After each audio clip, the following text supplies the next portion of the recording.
Boa noite, queridos. Quero convidar você para mais um culto nessa noite. Você ficar de pé aí na sua casa, com a sua família. Pai, em nome de Jesus, nós te agradecemos por essa noite. Pedimos, Deus, que teu Espírito Santo venha trabalhar sobre cada coração, Deus. Coloco cada família que está conectado conosco, Deus, nessa noite. E que a voz do teu Espírito, Pai, venha falar, venha trabalhar, venha nos desenvolver, Pai, em nome de Jesus. Amém. Amém, queridos? Agora eu quero convidar vocês para os louvores. Amém? Deus abençoe você. Daqui a pouco nós entramos com...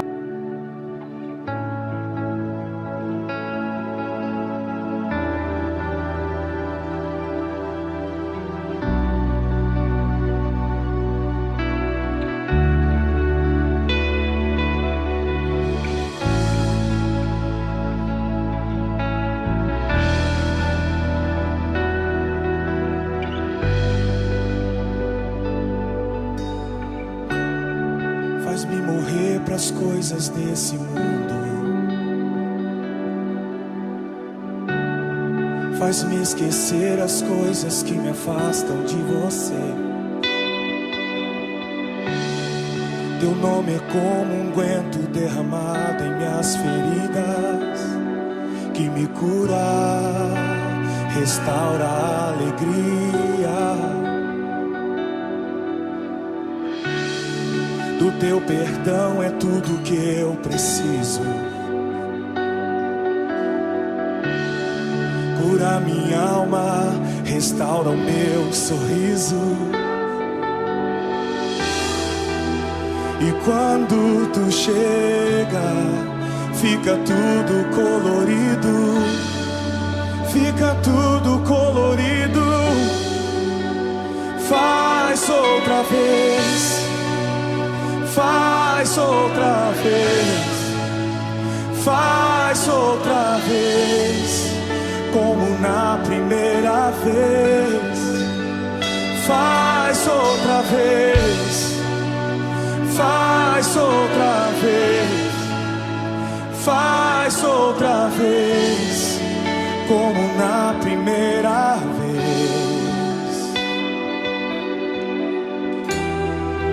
Surpreenda-me de novo, Rei dos Reis, como na primeira vez, como na primeira vez. Surpreenda-me de novo, Rei dos Reis, como na primeira vez.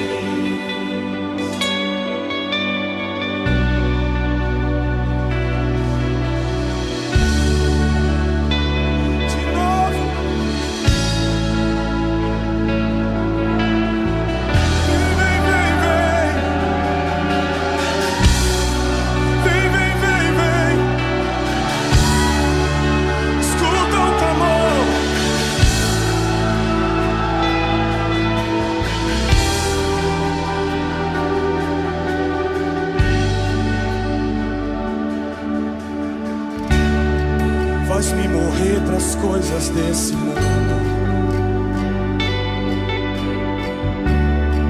Faz-me esquecer as coisas que me afastam de você.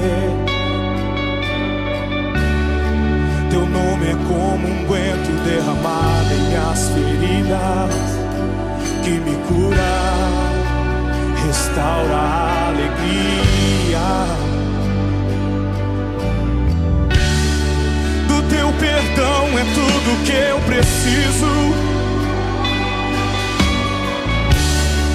Cura minha alma, restaura o meu sorriso. Quando tu chega, fica tudo colorido. Fica tudo, tudo, tudo, tudo, tudo, tudo. Faz outra vez.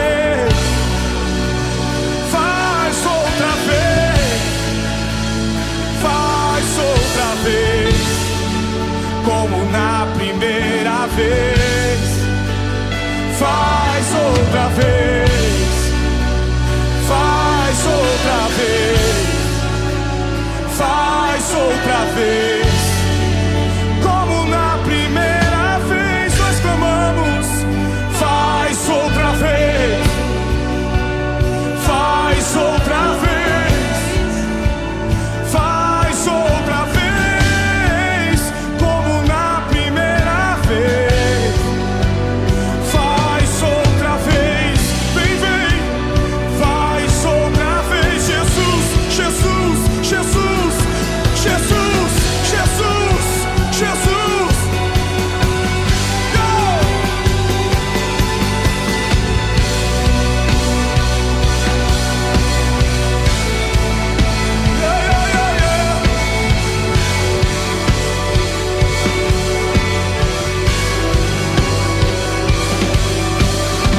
amamos.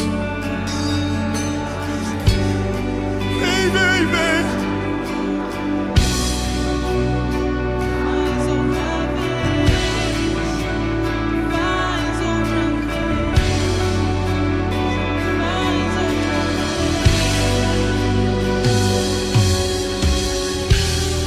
Surpreenda-me de novo, Rei dos Reis, como na primeira vez. Surpreenda-me de novo, Rei dos Reis, como na primeira vez.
Faz outra vez. Tua noiva clama.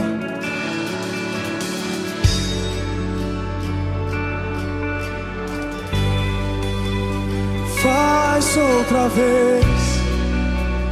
Faz outra vez.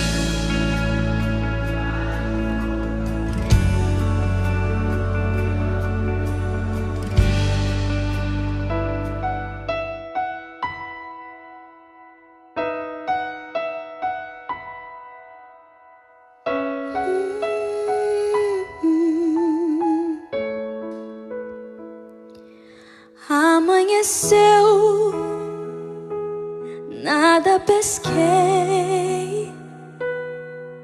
Parecia ser apenas mais um dia como qualquer outro. Estava cansado, sem forças, desanimado, decidida a largar tudo e parar. Deus conhece tua estrutura, sabe o que está fazendo. Mesmo que seja difícil, não pare, Ele está vendo. Colheu todas as tuas lágrimas e mandou a te falar. Pegue o que Ele te entregou e volte para o mar, que é o teu lugar. Quem mandou largar a rede? Quem mandou você parar? Volte para o mar alto, no lugar da tua vergonha eu vou te honrar. Quem mandou largar a rede? Quem mandou você parar? Volte para o mar alto, no lugar da tua vergonha eu vou te honrar. Filho, eu vou te honrar.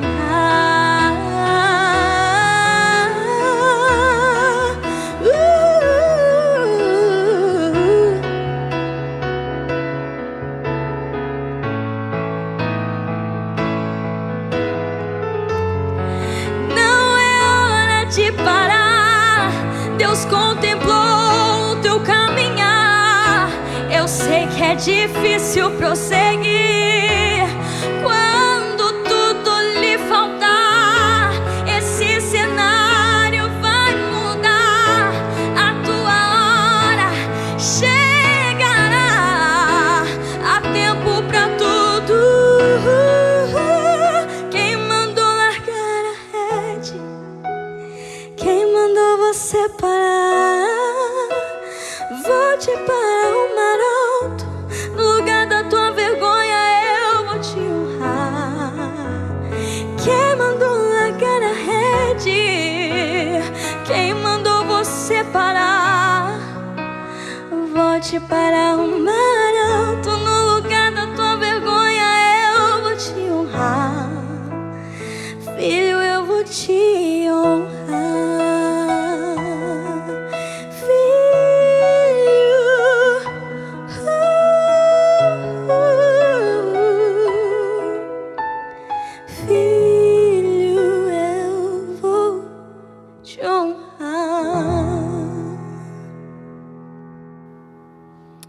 Boa noite. Vamos agora para a palavra. Quero que você feche os seus olhos. Deus, que o Senhor esteja à frente dessa palavra. Toma, Deus, a cada coração que está nos assistindo nessa noite, está nos ouvindo nessa noite. Que o Senhor possa trazer as boas novas, a mensagem de vida sobre cada coração que está conectado nesse momento, em nome de Jesus. Amém, queridos? A palavra que eu quero trazer para você hoje está lá no livro de João, capítulo 6. Nós vamos trabalhar nessa noite no capítulo 6, capítulo 7, capítulo 8 do livro de João, amém? Mas nesse primeiro momento eu quero que você abra a sua Bíblia em João 6, 28 e você me acompanha, amém? A palavra de Deus inicia assim: o que devemos fazer para agradar a Deus? A vontade de Deus é esta, que vocês creiam naquele que enviou, que Ele enviou. Eles responderam: o Senhor deve nos mostrar mais sinais miraculosos se quiser que nós creiamos no Senhor. O que é esse? O que é que o Senhor pode fazer? Nossos pais comeram maná do deserto, como dizem as Escrituras. Ele deu ao povo o pão do céu. Jesus então responde: não foi Moisés quem deu o pão do céu, foi o meu Pai. Agora Ele oferece a vocês o verdadeiro pão do céu. Porque o pão que Deus dá é aquele que desceu do céu, e é Ele quem dá vida ao mundo. Senhor, disseram eles, dê-nos desse pão todos os dias da nossa vida. Então Jesus respondeu: eu sou o pão da vida. Aquele que vem a mim nunca terá fome. Aquele que crer em mim nunca terá sede. Mas o problema é que, conforme eu disse, vocês não creram, nem mesmo depois de terem me visto. Queridos, eu quero trabalhar com você nessa noite algumas coisas bem objetivas. Aqui, se você pegar o livro de João, capítulo 6, você vai observar que existiam muitas pessoas, uma multidão acompanhando e seguindo Jesus. E aquelas pessoas, elas estavam especulando sobre Jesus. Ali existiam homens, que eram doutrinados na palavra de Deus, homens que foram ensinados através de seus pais biológicos o que Deus tinha feito no deserto, quais foram as experiências que o povo de Deus viveu no deserto. Então, no meio daquela multidão existiam pessoas que não sabiam nada sobre Jesus, mas também existiam pessoas que conheciam, que conheciam a Torá, que conheciam as Escrituras. E nesse momento que as pessoas estavam ali seguindo, Jesus, ele para diante de uma multidão e ele faz um grande milagre naquele lugar, que inicia ali no capítulo 6, que é a multiplicação dos pães e dos peixes. E essa história, essa passagem você já conhece.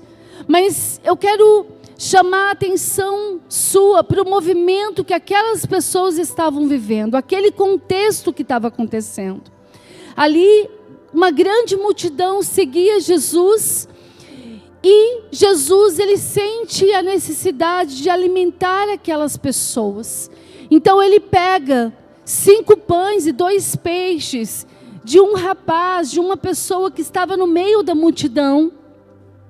Ele pede para os seus discípulos organizar aquela multidão, pedir para que eles se assentassem, e ele pegou esses 5 pães, esses 2 peixes, deu graças a Deus, e ele partilhou, ele compartilhou dos pães e dos peixes.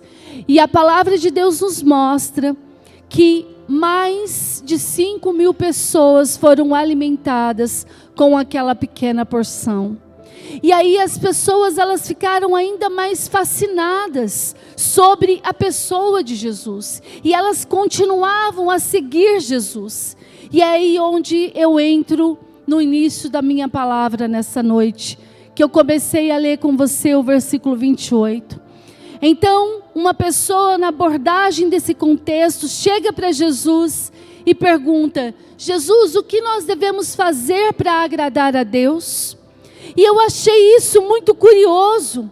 Quando você olha o contexto todo, quando você olha o capítulo 6, o capítulo 7, o capítulo 8, achei curiosa a pergunta que essa pessoa faz para Jesus. E eu fiquei me perguntando, será que essa pergunta que foi feita era realmente na perspectiva de agradar a Deus? Será que essa pessoa que fez essa pergunta, ela realmente queria entender qual era a vontade de Deus para a vida dela?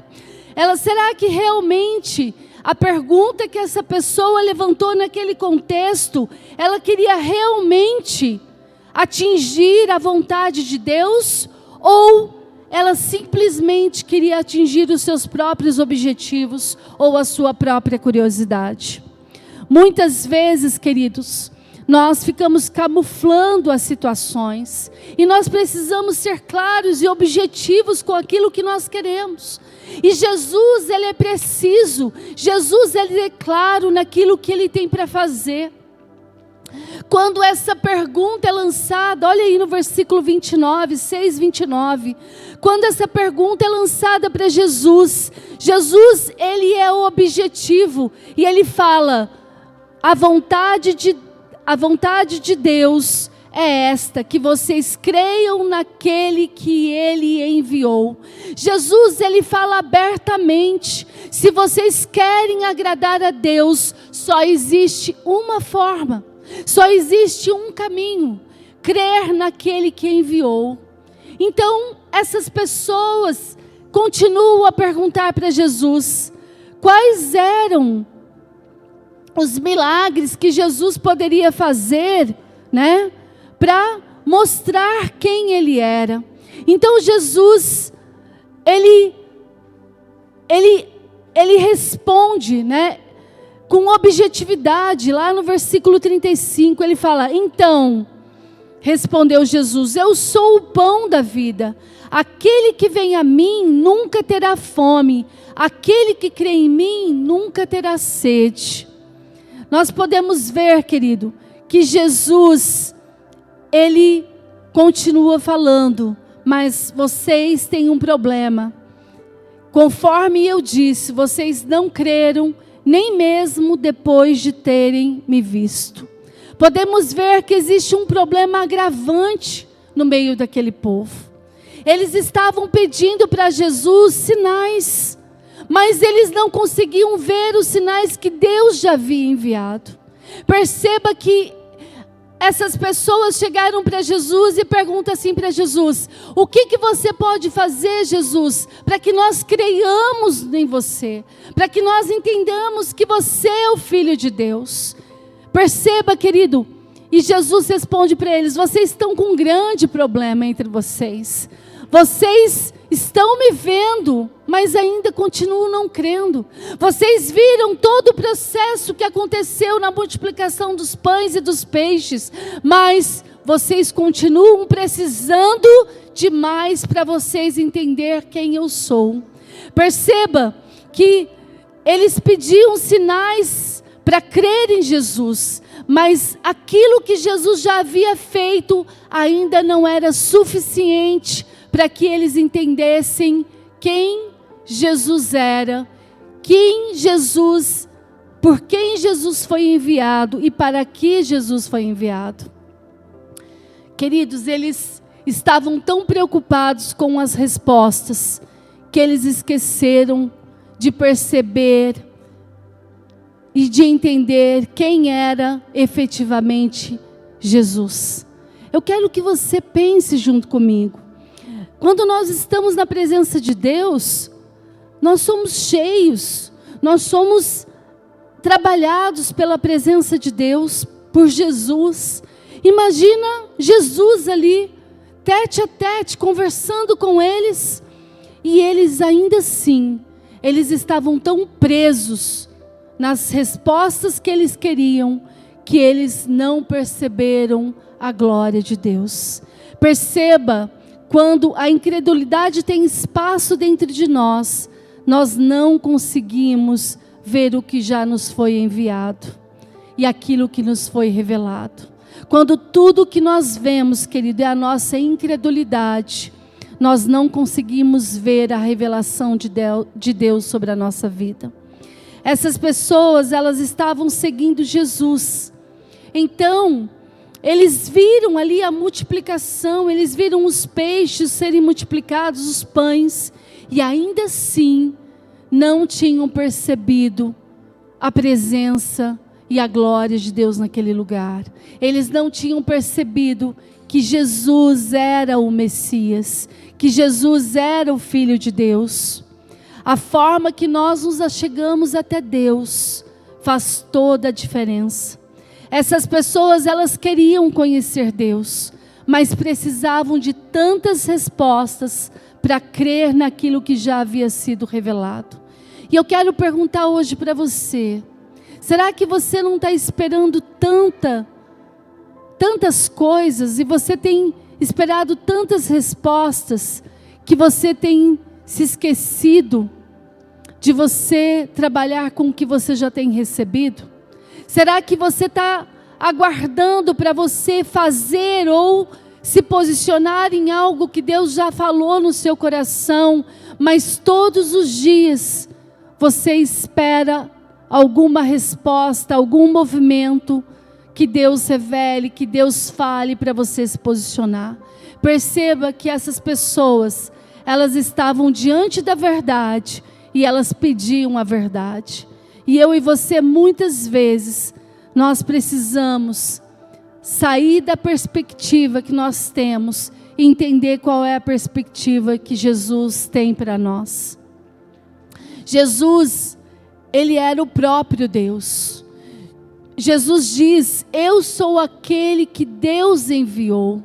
Mas ainda assim, eles precisavam de mais respostas, de mais milagres para eles compreenderem quem era a pessoa de Jesus Cristo. Para eles entregarem o coração, se posicionarem em Jesus. E eu e você, muitas vezes, nós agimos da mesma forma. Jesus se revela a nós e nós temos tantas resistências para entregar o nosso coração a Ele, para entregar a nossa vida a Ele.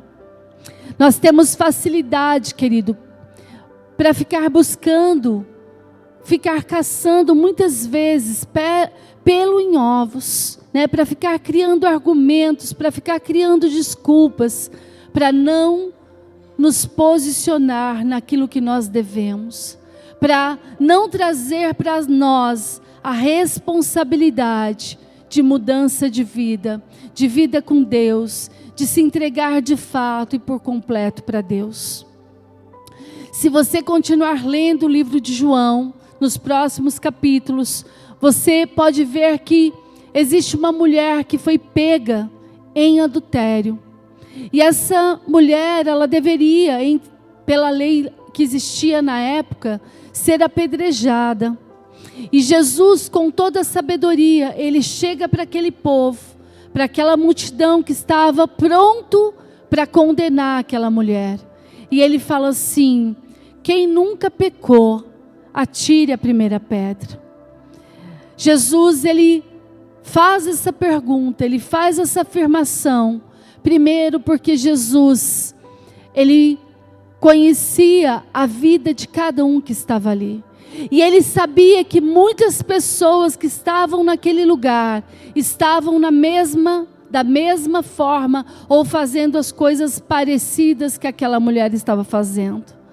Então, o que eu quero te ensinar nessa noite? Quando nós não temos fé, nós não conseguimos olhar para dentro de nós. Porque nós não gostamos daquilo que nós vemos. Então, sempre nós tomamos a decisão de olhar para fora, de tentar resolver o que existe fora de nós, porque lidar com aquilo que existe dentro de nós é difícil, é trabalhoso.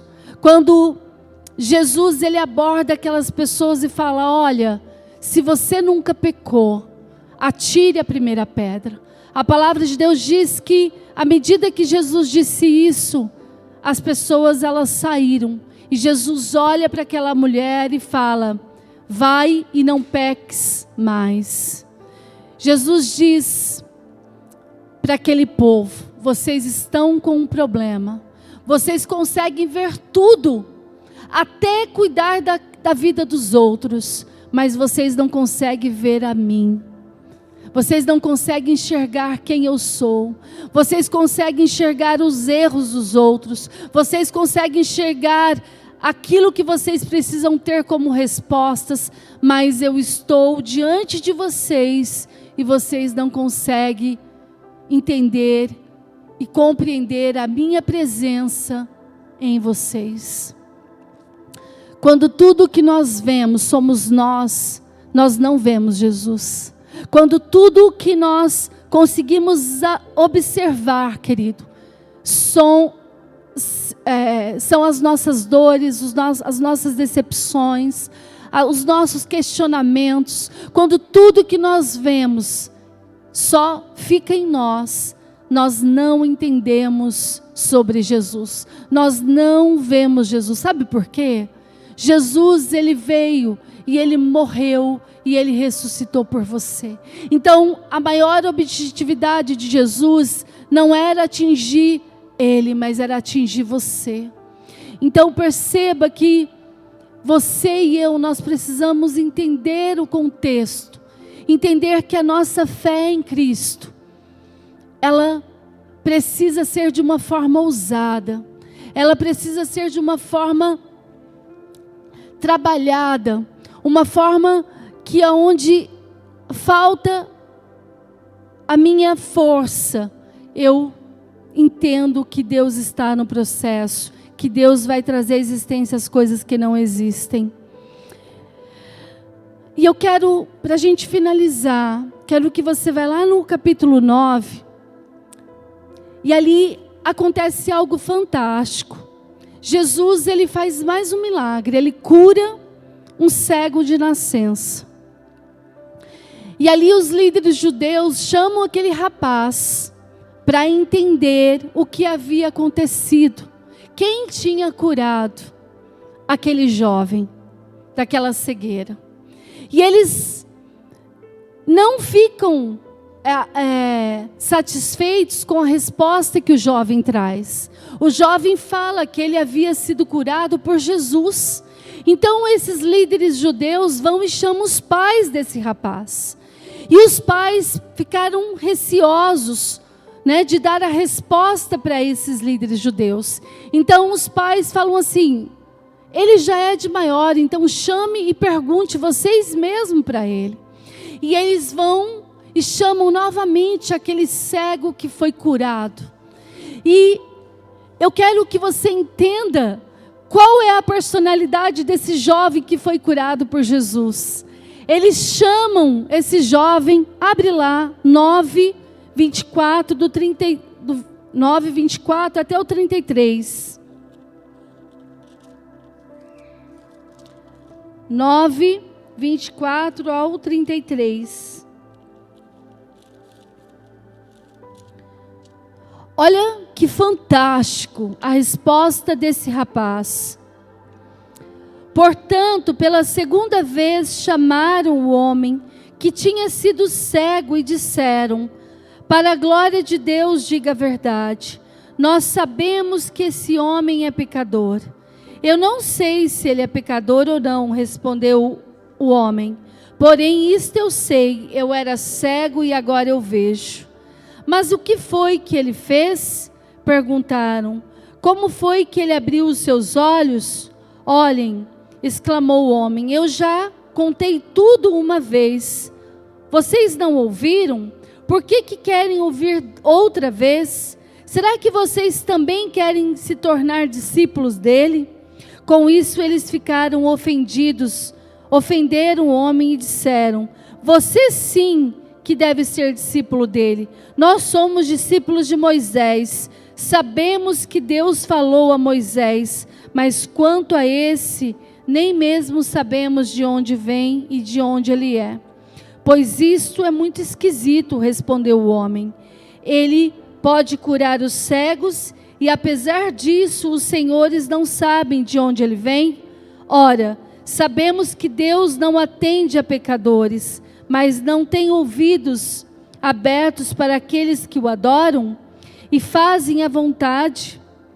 Desde o princípio do mundo, nunca houve ninguém que pudesse abrir os olhos de uma pessoa que nasceu cega. Se este homem não fosse de Deus, não poderia fazer isto. Você nasceu em pecado, gritaram eles. Quem é você para ensinar a nós? E os expulsaram. Queridos, para a gente finalizar nessa noite, eu quero que você entenda por que eu achei fantástico a resposta desse cego. Ali, como eu te disse, existiam pessoas que já havia conhecido a palavra de Deus, pessoas que eram doutrinadas na palavra, judeus, líderes judeus, que conhecia a respeito da lei de Moisés, e no entanto, eles estavam deixando de ver coisas muito óbvias. Até o próprio rapaz que foi curado, ele falou assim: como assim? Vocês não sabem de onde ele vem? Quando que alguém, até hoje conseguiu curar um cego de nascença? Eu estou achando isso muito esquisito. Como que vocês, sendo da parte de Deus, vocês não estão sabendo de onde, de quem é? De onde, da parte de quem esse homem, Jesus, ele veio? Então perceba que os líderes judeus estavam tão presos naquilo que eles achavam, naquilo que eles queriam, naquilo que eles haviam construído como as verdades, as crenças, os valores que eles tinham, que eles estavam deixando de enxergar aquilo que era muito óbvio, aquilo que estava muito claro diante deles. Perceba que a incredulidade, ela tem essa finalidade. Ela tem a finalidade de distorcer os fatos dentro de nós. Perceba que a palavra de Deus diz que a fé nos aproxima de Deus, mas a falta de fé nos distancia de Deus. E é exatamente isso que estava acontecendo com aquela nação, com aquelas pessoas que conheciam sobre o movimento que Deus havia feito no deserto. Eles estavam tão presos que eles não entendiam que Jesus poderia ser o Messias, porque a cidade que ele tinha nascido, nunca tinha saído um profeta de lá. Percebo que eles ficaram tão presos em coisas que de verdade não faria sentido, e eles esqueceram, e eles deixaram a melhor parte. Assim como quando Jesus vai visitar a casa de Marta e Maria, Jesus, ele entra na casa de Marta e Maria, e as duas ali muito preocupadas em servir a Jesus. Jesus era muito querido por elas, E Marta estava muito preocupada em fazer as suas atividades, em fazer e servir a Jesus. Mas ela chega para Jesus e ela vê Maria ali debruçada aos pés de Jesus, ouvindo a palavra de Jesus. E ela fala: Jesus, o Senhor não se importa que essa mulher, que Maria fica sentada sem vir me ajudar? Então Jesus responde para ela assim: Marta, Marta, Maria escolheu a melhor parte. Sabe, querido, eu quero te desafiar para esse tempo de quarentena. Sabe, o tempo onde literalmente o mundo está parado. E eu quero que você pare dentro de você as tuas crenças, os teus valores, e faça uma revisão, faça uma análise. Se existem coisas, se existem movimentos que precisam mudar de perspectiva. Muitas vezes nós achamos que nós não avançamos em áreas da nossa vida, porque, eu sou o maior prejudicado, eu sou o coitado. Não, querido. Eu sou responsável pelo caminho que eu construo. Eu sou responsável por aquilo que eu assumo e eu faço. Então, se você quer chegar em algum lugar na sua vida, assuma a responsabilidade de olhar para dentro de você mesmo. Só tem um detalhe: são as pessoas que têm fé em Deus, que conseguem olhar para dentro de si e fazer uma revisão daquilo que precisa ser mudado. Por isso que nessa noite eu quero chamar você para algo que Deus ele trouxe no meu coração. Vai lá em Jeremias 17, versículos 7 e 8. A palavra de Deus diz assim: mas bendito é o homem cuja confiança está no Senhor, cuja confiança nele está. Ele será como uma árvore plantada junto às águas, que se estende as suas raízes para o ribeiro. Ela não temerá quando chegar o calor, porque as suas folhas estão sempre verdes. Não ficará ansiosa no ano da seca, nem deixará de dar o seu fruto. Perceba, querido, que a sua confiança, ela determina o lugar aonde você vai chegar. No que é que você tem confiado, né? Nós todos os dias nós estamos recebendo notícias, né? Informações, e a maioria delas são informações negativas, né? No meio do caos que nós estamos vivendo em uma quarentena, numa pandemia, nós também temos algo político grande acontecendo, sabe? Mas o que eu quero chamar a sua atenção nessa noite, não é que nós devemos nós não devemos olhar e entender o que está acontecendo lá fora, mas você precisa entender que as suas raízes estão no ribeiro do Senhor, que quem rege a tua vida, querido, não são as situações. Perceba que quando eu aceito Jesus como Senhor da minha vida, Jesus, Ele não fala que eu não vou passar por tempestade. O seu relacionamento com Deus, a sua confiança com Deus, não está em você crer que Jesus vai proteger você da tempestade, mas que Jesus vai proteger você na tempestade. Sabe, são nas tempestades, são nos desafios, são nos lugares, nos desertos, Deus, que Deus trabalha a nossa vida.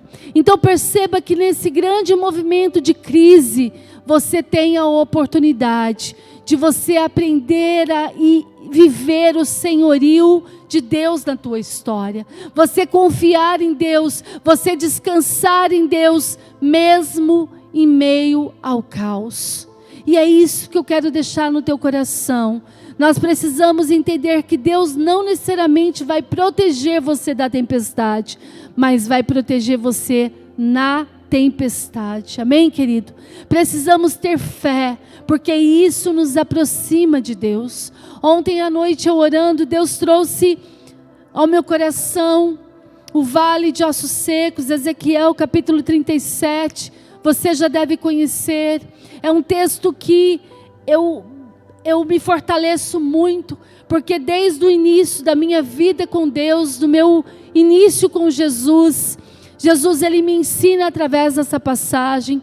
E ali eu orando, eu não sei se vocês sabem, mas o meu pai, ele está internado, já fazem 15 dias na UTI, e eu clamando pela vida do meu pai, Jesus, ele trouxe algo no meu coração. Ele falou: Rúbia, eu chamei aquele profeta para profetizar sobre um vale das impossibilidades. Quando Deus, ele desafia Ezequiel a profetizar sobre aquele vale que estava seco, os ossos estavam secos, querido. Ali era um vale das impossibilidades. E deixa eu te falar, você decide ser um homem de Deus, é na tempestade, é na impossibilidade. E Deus, ele quer levantar nesse momento homens e mulheres de Deus que se levantam no meio do caos, que profetiza no meio do caos, que profetiza vida, que profetiza transformação, que profetiza cura, querido. Então, o que eu quero deixar sobre a tua vida? Uma palavra de fé. Não deixa com que a incredulidade, ela tome espaço na tua família, tome espaço dentro de você. Você é a igreja de Jesus, você é a igreja de Jesus, e a igreja de Jesus é aquela que se levanta e ela profetiza aonde não existe saída, aonde só existe, querido, caos. É ali que Deus, ele quer que você se posicione.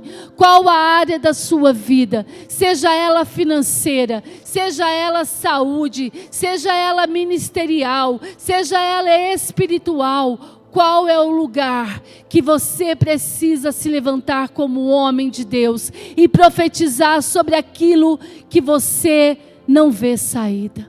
Sabe, ele olha... Deus, ele fala para o profeta: profetiza sobre esses ossos, para que eles voltem a ter tendões, pele e carne.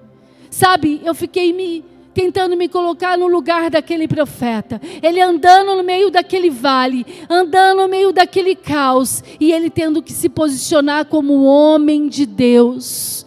Então, deixa eu te falar, você é a igreja de Jesus não por acaso. Você é a igreja de Jesus porque um dia Jesus, ele foi para a cruz e ele venceu a morte. E a morte trouxe a ressurreição sobre a tua vida. A possibilidade de você olhar para algo que é impossível e você profetizar sobre essa situação. O que precisa mudar, querido? O seu casamento? O que precisa mudar? A sua vida financeira? Qual é o vale que você precisa que Jesus transforme? Mas o que isso tudo, pastora, tem a ver com o livro de João? Perceba que aquelas pessoas, elas estavam com Jesus. Jesus estava falando com elas. Jesus era o próprio sinal de Deus na terra. E elas ainda assim ficavam pedindo para Jesus mostrar para elas sinais que ele era o Filho de Deus. Será que eu e você, querido, muitas vezes nos temos feito da mesma forma? Nós estamos pedindo para Deus mostrar, nós estamos pedindo para Deus revelar, e Deus já revelou, Deus já se manifestou. Então só passa pelo ponto e pela decisão de eu tirar as escamas dos meus olhos, tanto da minha alma quanto do meu espírito.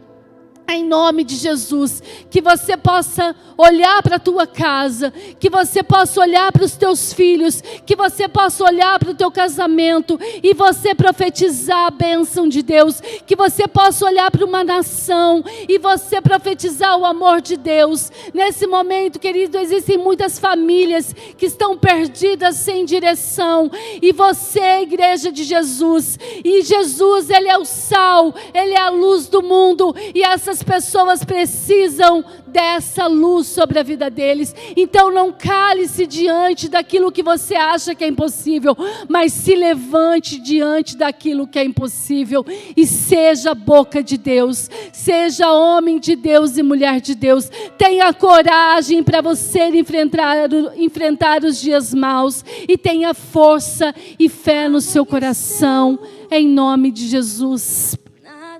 coloque a mão no seu coração. Deus, eu coloco cada família no teu altar nessa noite. Espírito Santo, eu não sei como está cada coração, mas Deus, o Senhor é um Deus que atua sobre todos os lugares. Espírito Santo, toma forma em cada coração agora. Levanta cada homem, cada mulher que está nos ouvindo nessa noite e traga ousadia para eles serem, Deus, profetas, para que eles se levantem diante do vale das impossibilidades e ele profetize, Pai, e eles profetizem, Deus, diante daquilo que aos olhos humanos não tem saída, mas diante do olhar de Deus e diante da palavra de Deus, todas as coisas são possíveis. Toma cada família, marca o sangue de Jesus em cada família, Deus, protegendo, guardando, em nome de Cristo Jesus. Amém, queridos? Eu quero que você aí na sua casa, você dê uma salva de palmas para Jesus, que você aplauda Ele, porque Ele é o sinal que veio do céu sobre a tua vida. A Bíblia diz que Jesus é o caminho, a verdade e a vida. Existe um caminho para que você atinja o projeto de Deus para a sua vida: Jesus Cristo. Ele é o leão da tribo de Judá. Ele é aquele que Deus enviou para te tirar da morte e para trazer vida sobre a tua vida. Em nome de Jesus. Amém? Estenda suas mãos.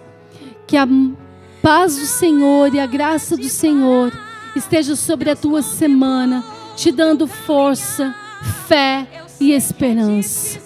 Força, fé e esperança. Amém? A fé é aquilo que nós não vemos, mas nós esperamos em Deus. Amém?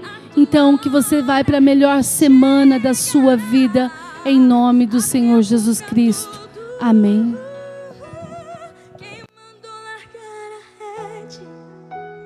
Quem mandou você parar? Vou-te para o mar alto, no lugar da tua vergonha eu vou te honrar. Quem mandou largar a rede?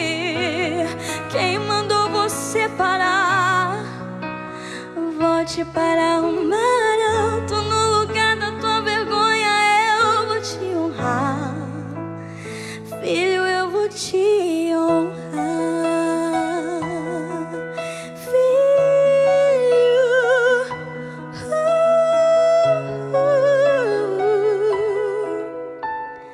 Filho,